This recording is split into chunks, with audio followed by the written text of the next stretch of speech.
أسرى بعبده ليلا من المسجد الحرام إلى المسجد الأقصى باركنا حوله لنريه من آياتنا إلى آخر الآية. صدق الله العظيم.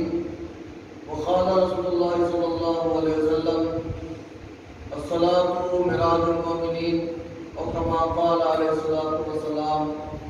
قال میرا سید محمد حجی محمد علیہ الصلوۃ والسلام طلب دیدار خدا مقدس، اور کما قال. آج کی مبارک مقدس بابرکت رات پوری دنیا اسلام میں اس کو شب معراج کے طور پہ منایا جا رہا ہے. آج ہمارے اور آپ کے آقا فدائی امی ابی محمد عربی صلی اللہ علیہ وسلم کو اللہ تعالیٰ نے زمین سے آسمان کی سیر کے لیے، یوں کہو کہ اللہ کی ملاقات کے لیے، رسول اللہ صلی اللہ علیہ وسلم کو اللہ کے دیدار کے لیے.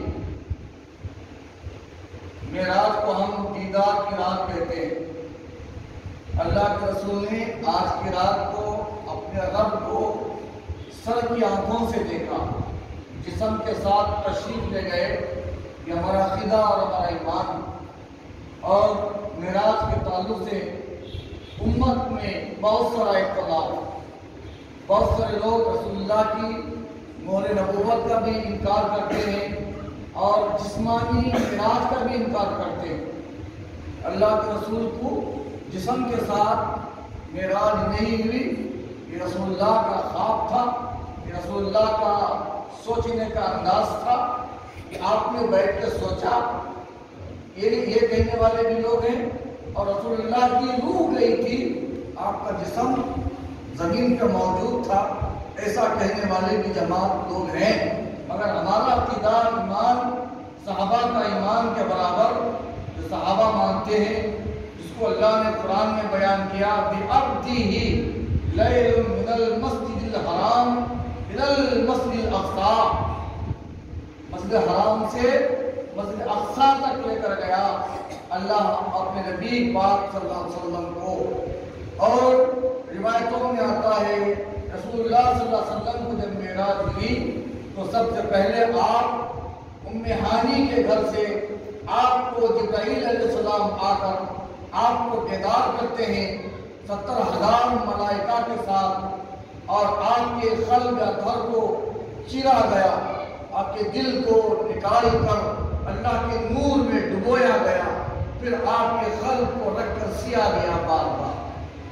یہ مرحلہ اللہ کے رسول کو بچپن میں بھی ایک مرتبہ ہوا تھا، جس کو آپ کا صدر کہتے ہیں. آپ کا سینہ نکال کر آپ کے دل کو اللہ کے نور میں دھو کر آپ کے دل کو دوبارہ رکھا گیا تھا. یہ بچپن میں ایک مرتبہ ہوا تھا اور معراج کی رات کو ایک مرتبہ ہوا، کیونکہ آپ کو آسمانی سفر کرنا پڑے گا.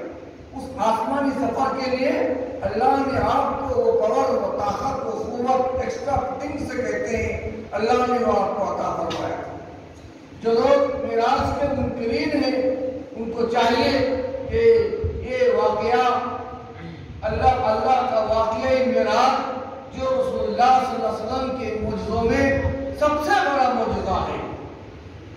جو بشر جو نبی چاند کے 2 ٹکڑے کر سکتا ہے، وہ نبی چاند سے آگے آسمان کو کیوں نہیں جا سکتا.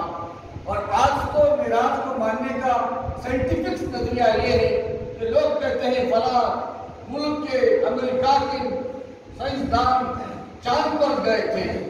انسان چاند پر گیا اور چاند سے واپس بھی آ گیا. ایک انسان چاند پہ جا سکتا ہے تو ایک نبی آسمان پہ کیوں نہیں جا سکتا. انسان کی ترقی کو تو مان رہا ہے.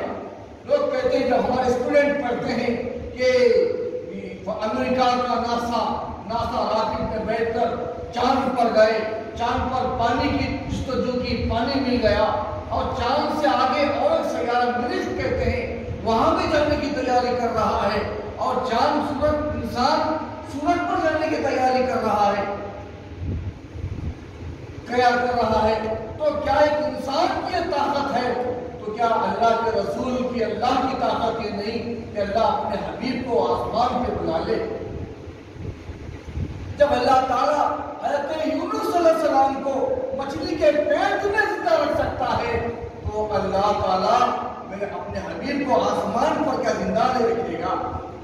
لوگ کہتے ہیں عیسیٰ علیہ السلام زندہ ہے. کہاں زندہ ہے؟ کہاں ہے عیسیٰ علیہ السلام؟ آپ کو معلوم عیسیٰ علیہ السلام کہاں ہے؟ عیسیٰ علیہ السلام کو مریم کے بیٹے عیسیٰ کو موت نہیں آئی، آسمانوں پہ زندہ ہے، اور اللہ تعالیٰ ان کو قیامت میں نازل کرے گا. اور عیسیٰ علیہ السلام آسمانوں سے قیامت میں اتریں گے، دجال کا خاتمہ کریں گے، یاجوج ماجوج کو ختم کریں گے، ان کو موت نہیں آئے گی، مریں گے، اور وہ رسول اللہ کی مزار میں، جہاں رسول اللہ کی مزار ہے وہاں ان کی تربت ہوگی. یہ عقیدہ ہے اسلام کا، امت کا متفق فیصلہ ہے. کیا اب اور معراج کے منکرین جو لوگ معراج کو انکار کرتے ہیں تو ڈھلانے سے حضرت عائشہ کو پیش کر کے فرماتے ہیں نہیں یہ رسول اللہ کی بس کی بات نہیں ہے، وہ تو بیٹھ کے خیال کرے تھے. ان کے لیے کہ عیسیٰ علیہ السلام آسمان پر زندہ ہے، دوبارہ آئیں گے، قیامت تک آسمان پہ عیسیٰ علیہ السلام رہیں گے. کیا اللہ قیامت تک عیسیٰ کو آسمان پر رکھ کر قیامت میں عیسیٰ کو جب نازل کرنے والا وہ خدا کے رسول اللہ کو معراج عطا نہیں کرے؟ دوستو اپنے عقیدے کا اہتمام کیجیے کہ لوٹنے والے ہر طرح سے ہمارے ایمان کو لوٹ رہے ہیں. ہمیں تو کلمہ نظر آتا ہے، حقیقت میں کلمے کے آڑ میں ہمارا عقیدہ برباد نست و نابود ہو جاتا ہے. یہ اللہ کی قدرت و طاقت ہے. اللہ کی طاقت، اللہ تبارک و تعالیٰ نے ایسے ہیکل جناتوں کو پیدا کیا. اللہ تبارک و تعالیٰ ایسے ملائکہ کو پیدا کیا. اگر میں بتاتا جاؤں تو آج کی رات میرے لیے کم بڑھ جائے. حضرت سلیمان علیہ السلام کے ایک وزیر تھے جس کو آصف بن بلخیار کہا گیا تھا. جب حضرت سلیمان علیہ السلام بلقیس کے نگاہ کے لیے جب جاتے ہیں، جب بلقیس حضرت سلیمان سے ملنے کے لیے آتے ہیں،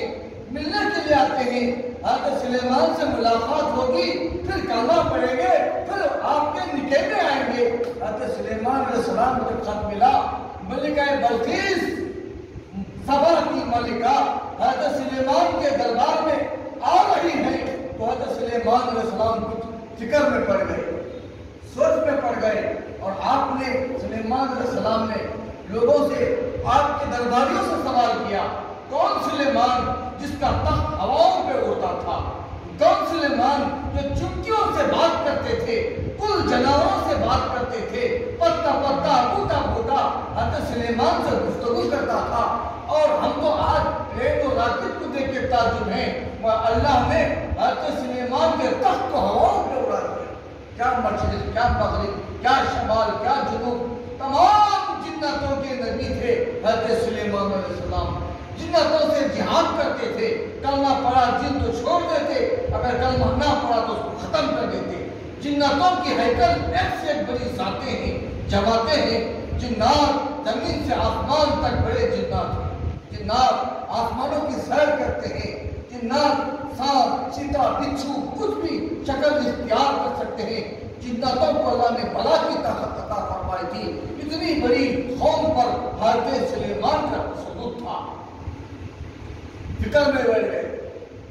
ان کے وزیر نے پوچھا، جہاں منا آپ فکر کیوں کر رہے ہیں؟ کیا بات آپ کو پریشان کر رہی ہے؟ تو حضرت سلیمان نے کہا، بلقیس ملکہ سبا کی ملکہ میرے پاس آ رہی ہے. میں چاہتا ہوں کہ میرے تخت کے بازو، بلقیس کا جو تخت جس پر وہ بیٹھتی ہے وہاں پر، وہ میرے بازو آ کر کھڑا کیا جائے. 30,000 میل کا راستہ تھا. روایت میں آتا ہے 4,000 میل کا فاصلہ تھا ملکہ سبا کو حضرت سلیمان کے درمیان میں. اتنے بڑے فاصلے کو بلقیس کے تخت کو لے کے آنا ہے، مجال نہیں ہے، کئی جنتوں کے ہاتھ سے نہیں ہو سکتا تھا.